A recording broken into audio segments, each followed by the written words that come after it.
Madame, Monsieur, bonsoir et merci d'être dans cette émission présidentielle 2025. On vous dit tout, une émission consacrée à l'actualité qui prévaut au Gabon dans le cadre du déroulement prochain de l'élection présidentielle avec en amont la révision du code électoral.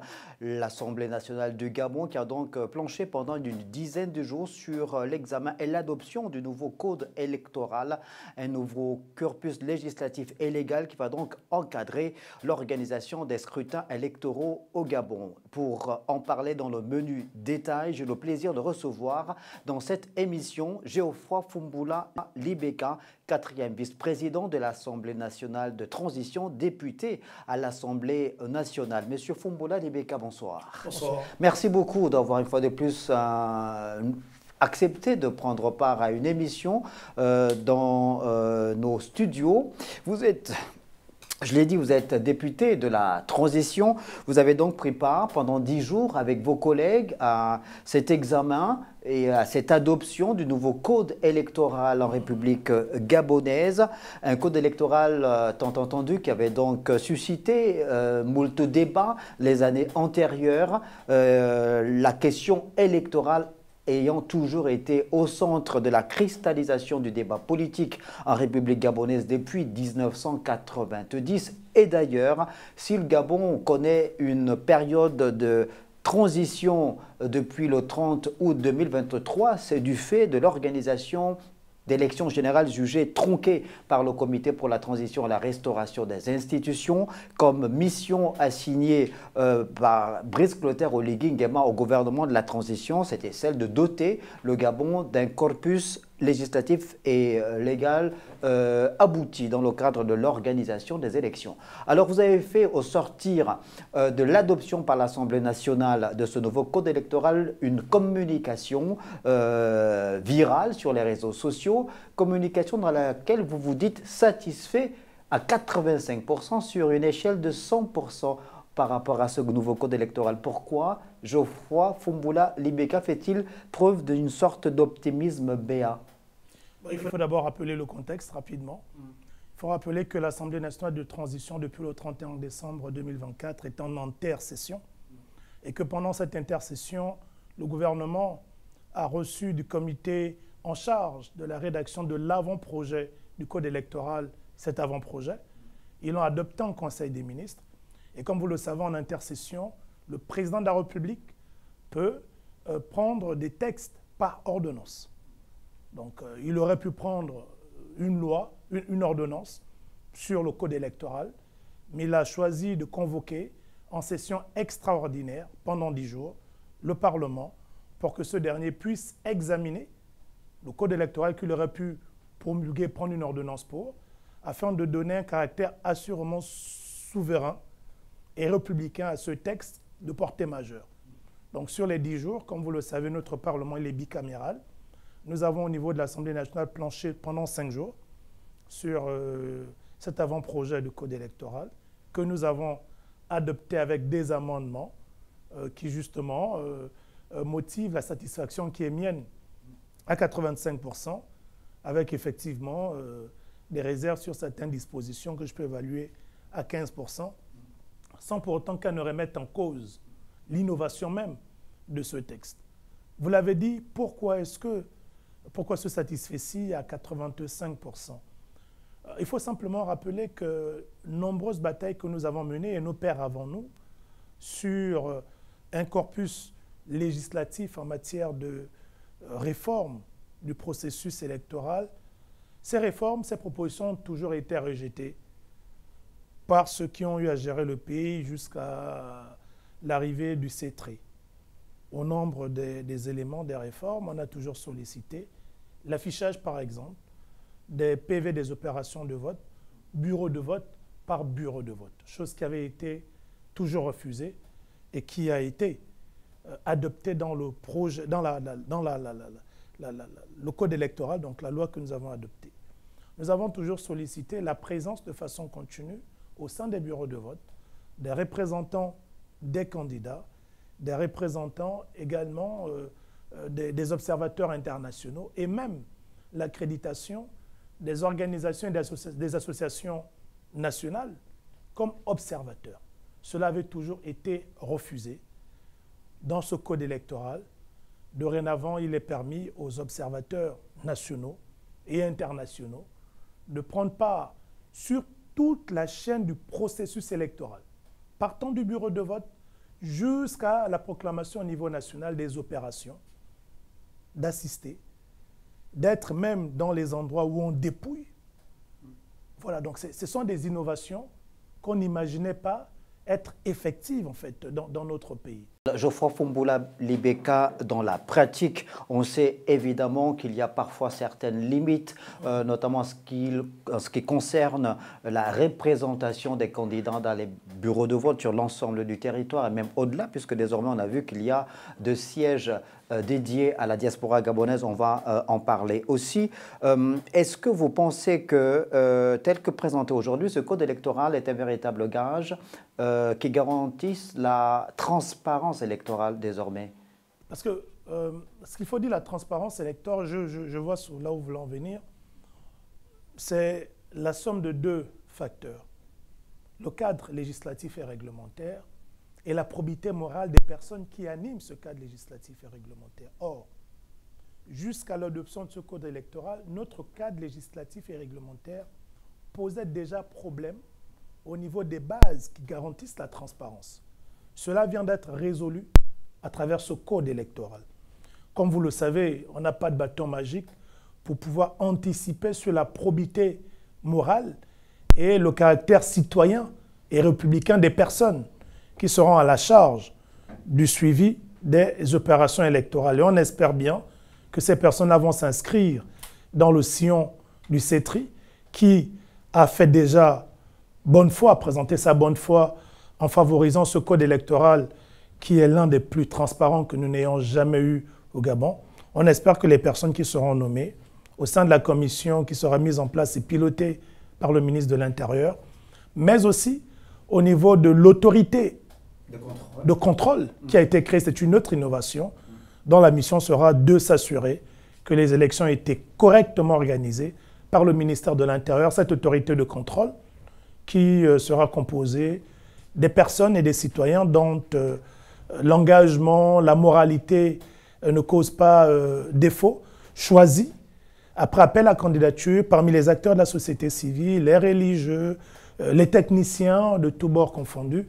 Ils auront à prêter serment auprès de la Cour constitutionnelle de façon à avoir tous les pouvoirs nécessaires pour exercer au mieux la mission qui est la leur. Donc je pense que, partant de là, on peut déjà être sûr que l'élection et les futures élections seront organisées convenablement, d'autant plus que le cadre législatif que nous venons d'adopter donne justement toutes ces garanties et permet à tous les citoyens, vous et moi dorénavant, de suivre le processus électoral.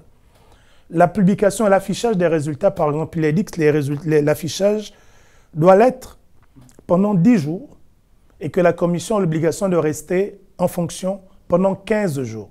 Donc, ce qui sous-entend que si vous, monsieur Stella, vous êtes candidat et que lors de la proclamation des résultats, il ressort que vous ne vous reconnaissez pas dans ces résultats, vous pouvez commettre un huissier, faire le tour des bureaux de vote sur lesquels on va retrouver les PV collés, affichés, et réunir l'ensemble des éléments pour pouvoir instruire justement votre requête au niveau de la Cour constitutionnelle, chose que vous n'aviez pas auparavant en matière d'éléments matériels pour contester ou non une élection. Geoffroy Fumboula Libeka, vous avez très bien circonscrit la préoccupation des populations gabonaises en rapport avec la transparence électorale dans notre pays depuis 1990. En amont, évidemment, il y a l'aspect lié à l'organisation du scrutin par le ministère de l'Intérieur avec l'accompagnement de ces deux nouveaux organes annoncés dans le communiqué final du Conseil des ministres du 5 janvier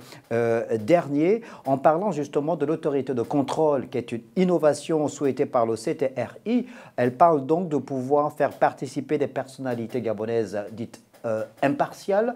Vous parlez d'appel à candidature. Est-ce que vous pensez qu'il pourrait y avoir à ce niveau-là un processus biaisé, puisque récemment, lorsqu'il s'est agi de renouveler la direction générale de la Caisse nationale d'assurance maladie et de garantie sociale, il y a eu un tollé, il y a eu un appel à candidature.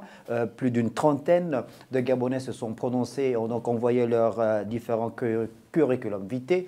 Mais il y a eu un tollé après la nomination. Est-ce qu'à ce niveau-là, en ce qui concerne les appels à candidature, on peut craindre des risques de tripatouillage? On n'est pas à l'abri. C'est pourquoi je parlais du caractère républicain des personnes qui seront commises à cette tâche-là. Et j'en profite justement de mon passage ici pour nous appeler au sens de la responsabilité, à penser Gabon comme l'ont fait ceux qui se sont sacrifiés ce 30 août. Je parle des militaires qui ont pris des risques. Il ne faut pas qu'on arrive à prendre à la légère cet engagement qui est le leur. Il faut que l'on accompagne en étant le plus transparent possible. Et comme je le disais, on n'a pas de baguette magique pour pouvoir identifier qui est transparent ou autre. On ne peut compter que sur la bonne foi et le sens patriotique des uns et des autres. Le ministère de l'Intérieur, vous l'avez dit, et c'est ce qui rejoint les 15% de réserve que j'émets sur les 100%, d'autant plus que satisfait à 85%, parce que je continue, moi, d'être convaincu que le ministère de l'Intérieur peut organiser les élections, mais sans le ministre de l'Intérieur. Parce qu'il y a une grosse confusion. Quand on dit le ministère de l'Intérieur, nous on entend aussitôt le ministre de l'Intérieur.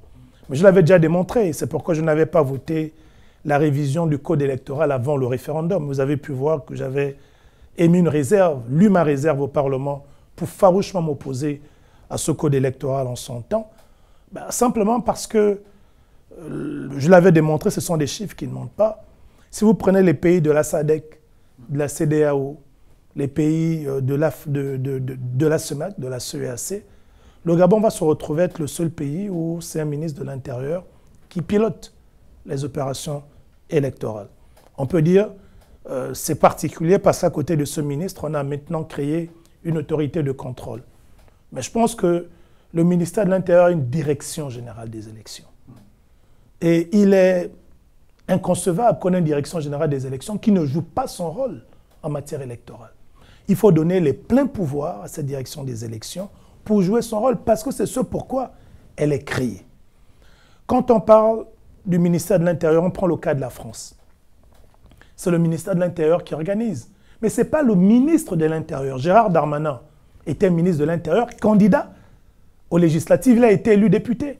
Mais ce n'est pas lui en tant que ministre de l'Intérieur qui pilote le processus.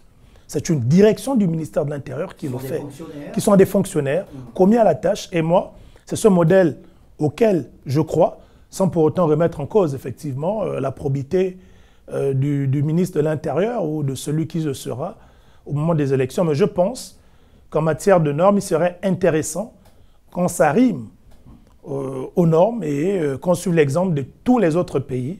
C'est assez gênant qu'on se retrouve être aujourd'hui le seul pays dont le processus électoral est piloté par le ministre de l'Intérieur, lequel ministre de l'Intérieur est citoyen comme vous et moi, mais est interdit d'être candidat aux élections. Et moi, je défends le respect des droits de l'homme. Au nom de quoi? Parce qu'il est ministre de l'Intérieur, on va l'interdire d'être candidat à une élection.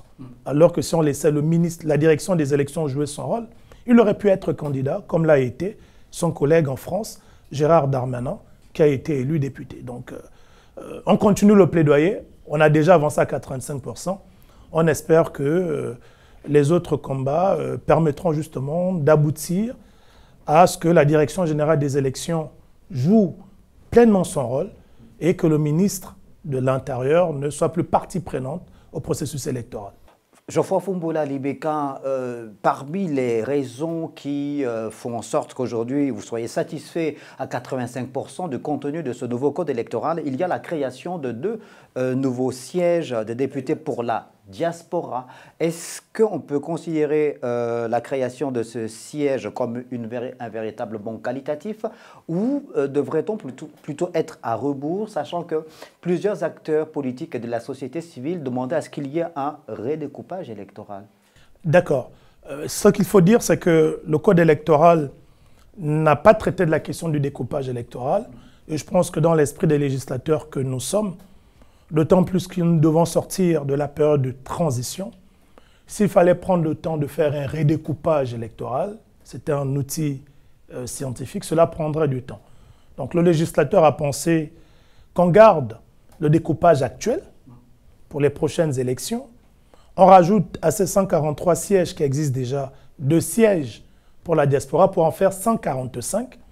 Et c'est le Parlement qui sera élu, qui aura justement pendant les 5 ans la latitude de procéder à un nouveau redécoupage de notre territoire. Vous avez une idée, je ne vous coupe pas, mais est-ce que vous avez une idée en rapport avec la map monde, la carte du monde, ces 2 sièges de la diaspora, il y a l'Afrique, il y a l'Europe, il y a l'Amérique, il y a l'Asie? Les textes disent, la loi électorale, le code électoral renvoie cette précision à un texte qui sera pris, législatif ou réglementaire, pour préciser exactement quelles sont les circonscriptions concernées. Le code, lui, fixe les principes, c'est 145 sièges, 143 plus 2 de la diaspora. Un texte législatif ou réglementaire viendra préciser la répartition de ces 143 sièges.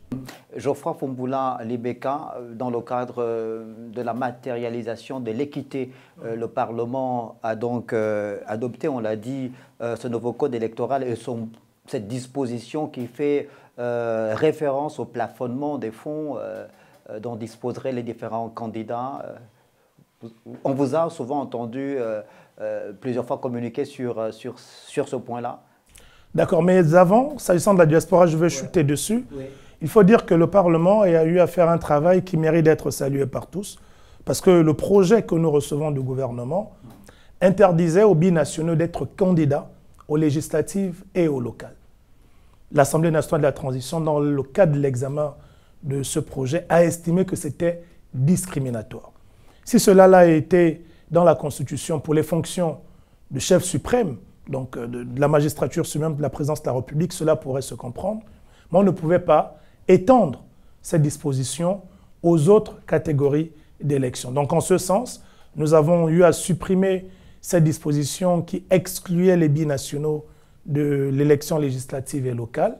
Aujourd'hui, à travers cet amendement de l'Assemblée nationale de la transition, dorénavant, ceux qui sont binationaux peuvent légitimement être candidats aux législatives et au local, dans l'espoir que cette disposition sera adoptée en des termes identiques par le Sénat pour qu'elle soit effective.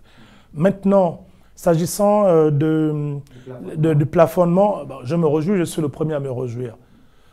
10 milliards pour l'élection présidentielle, 100 millions pour les élections législatives et sénatoriales, je crois, 50 ou 30 millions, j'ai plus les chiffres en tête, pour les élections.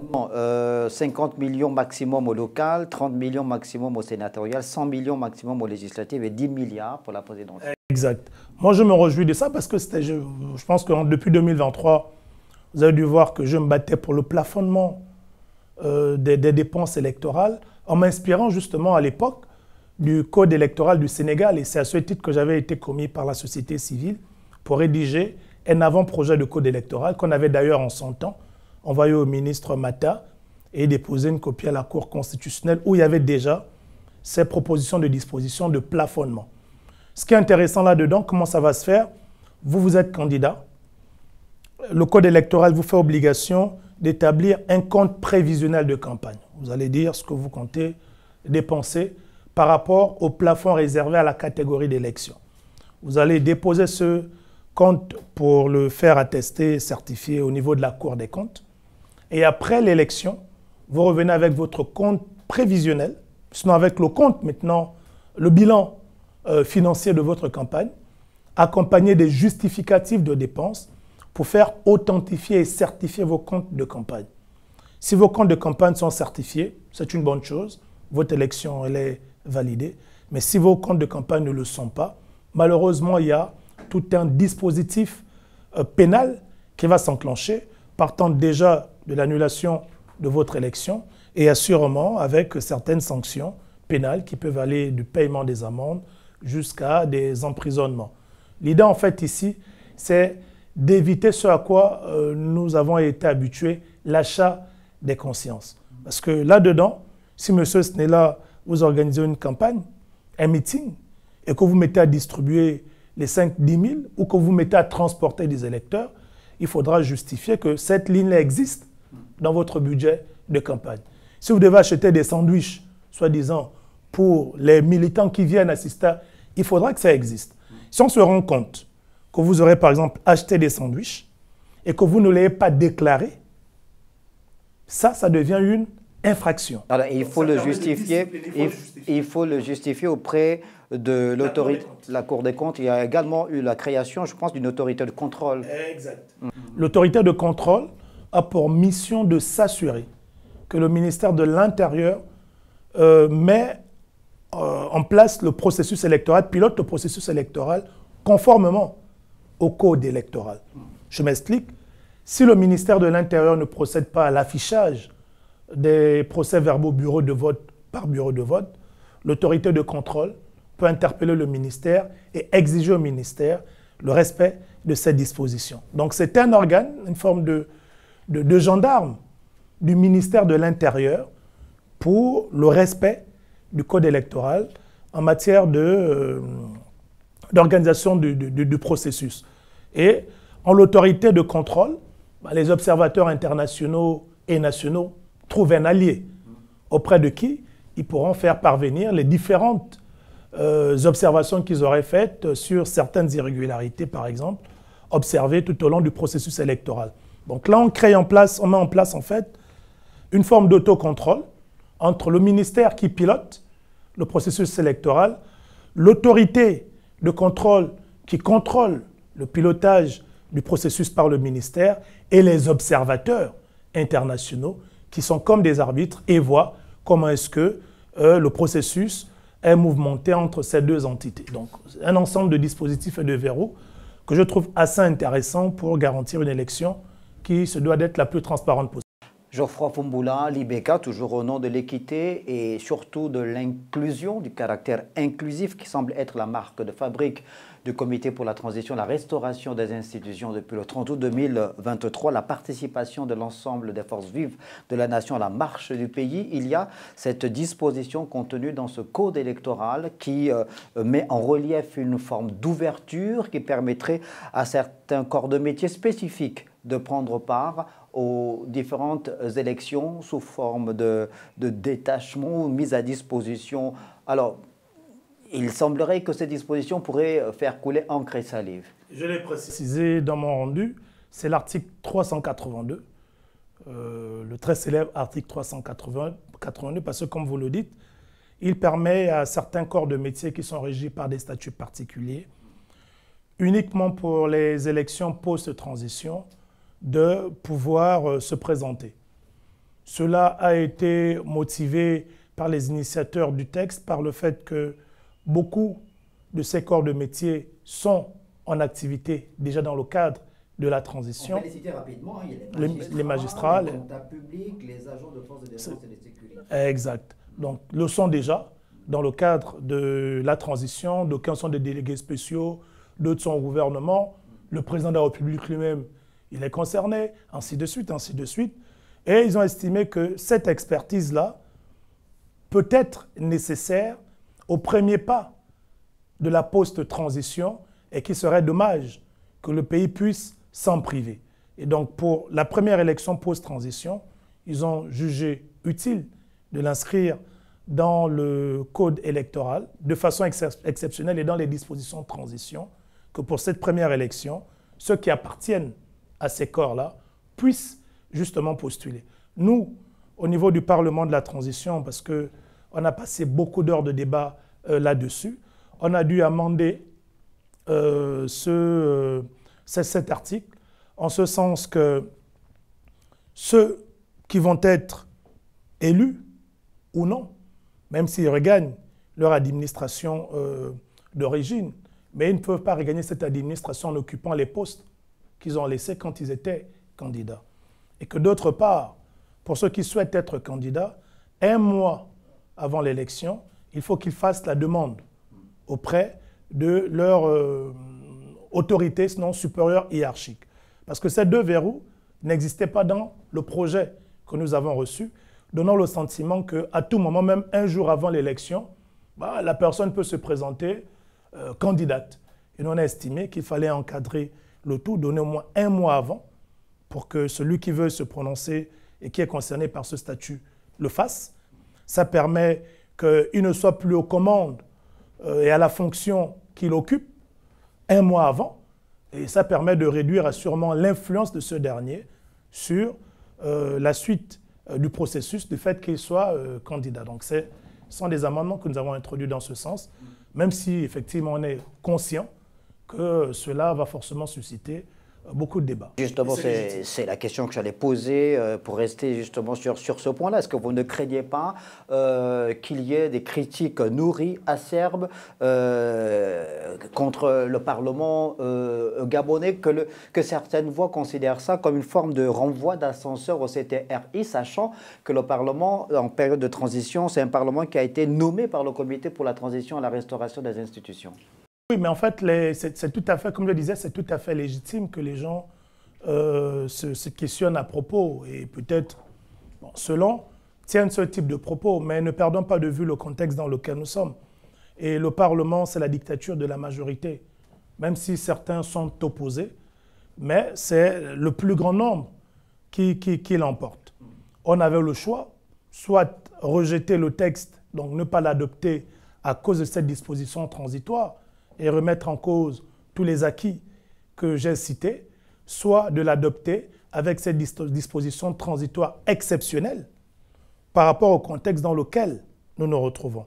Et je pense que s'il fallait juger entre les deux éléments, en ce qui me concerne, je prioriserais les acquis par rapport à la disposition transitoire. Surtout qu'elle n'est que transitoire et non valable pour la suite du processus électoral et pour toutes les autres élections par rapport au contexte dans lequel nous nous retrouvons. Mais je comprends d'avis et d'avance les réactions qui pourront sortir de là, qui sont toutes légitimes. Et je le dis encore, s'il fallait qu'on reste effectivement focus et concentré sur rien que les textes. Alors, Geoffroy Fumboula, l'IBK, avant de mettre un terme à cette émission, peut-être poursuivre sur un dernier point également tout aussi important, celui en rapport avec l'encadrement des référendums d'initiative locale, à ne pas confondre avec le référendum national. Alors, pour essayer d'éclairer la lanterne de ce qui nous regarde, quelles différences sont faites et quelle est la particularité de ce référendum local? Alors, en illustration, Monsieur Stellange Pombo est maire, comme vous êtes dans le 3e arrondissement, premier siège, maire de la commune, maire du 3e arrondissement de Libreville. Et puis, il y a des projets importants qu'il faut initier. Et Monsieur Stellange Pombo estime que pour ce type de projet, il serait intéressant d'avoir l'assentiment de ses concitoyens qui résident de l'arrondissement. Il peut donc lancer un forum, un référendum d'initiative locale pour demander l'avis des concitoyens sur telle ou telle réforme à apporter au niveau local. Ce qui est différent du référendum national, où c'est la population qui se prononce sur une réforme au niveau national. Donc c'est simplement ce référendum auquel nous avons pris part qui est ramené à l'échelle locale sur des projets qui concernent une région précise. Geoffroy Fumboula, l'IBK, quelle serait votre conclusion au terme de cet entretien? La conclusion, c'est que nous avons une nouvelle constitution.